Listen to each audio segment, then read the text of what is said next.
Well, unfortunately, digital clutter can be just as stressful as physical clutter. But wouldn't it feel awesome to start off the new year or the new week with a completely cleaned out email inbox? I think it would. Here's how you can declutter it in 3 easy steps in 15 minutes or less.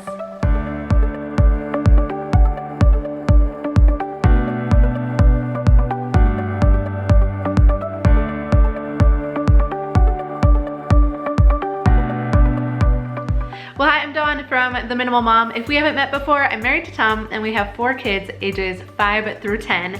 And I love sharing tips and tricks of how you can simplify your life, your house, and yes, even your email inbox really quickly and easily. So today, let's talk about email inboxes. I was with a group of gals the other day and one gal was like, I have over 1,500 unread emails in my inbox. But then the other gal says, oh, I think I just crossed over 5,000. And I'm like, oh my.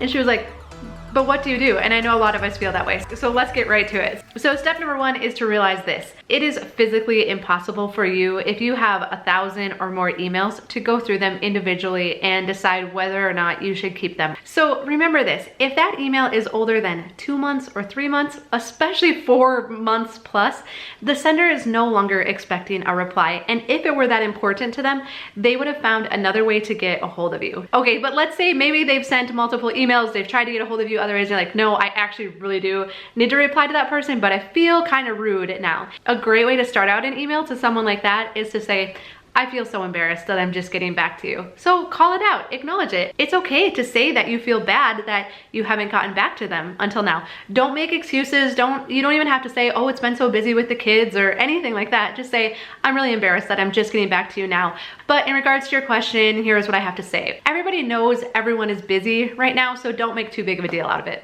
Okay, so now that we understand there's no physical way for us to go through every single email, it's time for us to start deleting. And so there's 2 different ways that we can do this.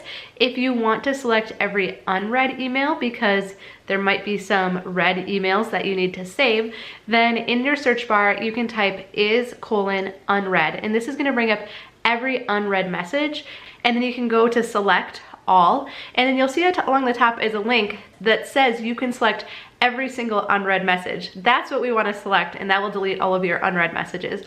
Or if you want to delete by tab, because maybe you have some important emails in your primary tab, but then in your promotions and your updated tabs, you know that that stuff is all stuff that you could replace really easily. So again, you can go to the tab where you want to delete all the emails, select all, and then again at the top you'll see that link where you can delete them all. Now I know some of you are like, this causes me anxiety just to think about just mass deleting every single unread message in my inbox. But remember this, that once it goes to your deleted items folder, it's gonna sit there for 30 days. So if there is a message that you remember that you did want, or there was some information that you wanted, then you can always go back and retrieve that over the next 30 days. So this should get you to be able to delete the bulk of the emails in your inbox. Again, if they are 60 days or older, let's just go ahead and get rid of them and start the new year fresh. And so now this should leave a fairly manageable amount of emails in your inbox. So step 3 now is to go through those with a realistic lens of saying, is it likely that I'm gonna get to this email either to reply to it or to use the information in it within the next 30 days to 60 days. Keeping in mind that this whole time, new emails are gonna continue to come in. And now hopefully we're gonna start unsubscribing and we're not gonna let our email inbox get to this point again. But realistically, when I look at the emails that are left in my inbox, am I gonna have time to look at them or not?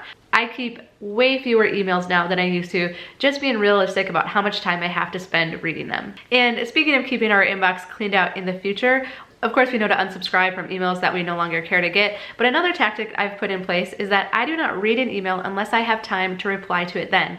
And I also, once I've read an email, I deal with it immediately. Either reply, delete, or find a way to archive it.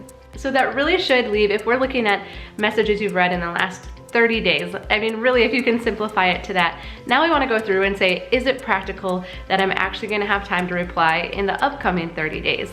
And if so, then go ahead and leave it in your inbox. If not, then let's delete it now and not have it continue to hang over our head and start fresh in the new year. But I know some of you are going to say, oh, but I know there's a couple that are important, or I wouldn't have that person's email address again. If you know there are some important emails in your inbox that you don't want to lose. But probably this is maybe only a handful of emails. Even when my inbox got up to like 4,500, I could still think back to just a few very important emails that I wanted to archive or to save. So the quickest way to do this is to go to your search bar, type in the name or a keyword to find that email, and then move it over to a folder for important emails, or you know, I have a to keep folder. So I just slide it in there, because what we have to ask ourselves again is, how hard is this to replace? Is the information in my email, could I do a quick Google search and find it again? Could I track down that person's email address again? Or is it truly irreplaceable? Most often when it comes to emails, it is not truly irreplaceable. I could track it down again. Okay, so now if you're like, so your magical tip of cleaning out my email inbox was just to delete everything? Yes, that was my magical tip, because again, we're talking about inventory here, and when inventory gets too high and it's too much, we don't manage it, it kind of causes us to shut down or to turn the other way or to run away in fear. And so our email is no different. Often the inventory just creeps up to an unmanageable amount. It's not realistic to expect that I would go back through 2,000 emails to double check if I need it or not. That's too much inventory to manage. And so it's okay for us to say, you know what? I'm starting off the year fresh. I'm not gonna let that many accumulate again, and to move forward. So I would love to know, what tips do you have for managing your email box, cleaning it out quickly, or staying on top of it throughout the year? Please share those down below. That is so helpful. And like I said, we have lots of other videos for guided declutters, so you can find a link to those down below. Be sure to subscribe so that we can spend more time together, and a thumbs up is always the best compliment that you can give us. All right, I hope this helps. I would love to hear, like, if you get this done, come back and leave a comment. That would be really fun to hear. So, all right, I hope you have a really good day, and I'll talk to you again soon.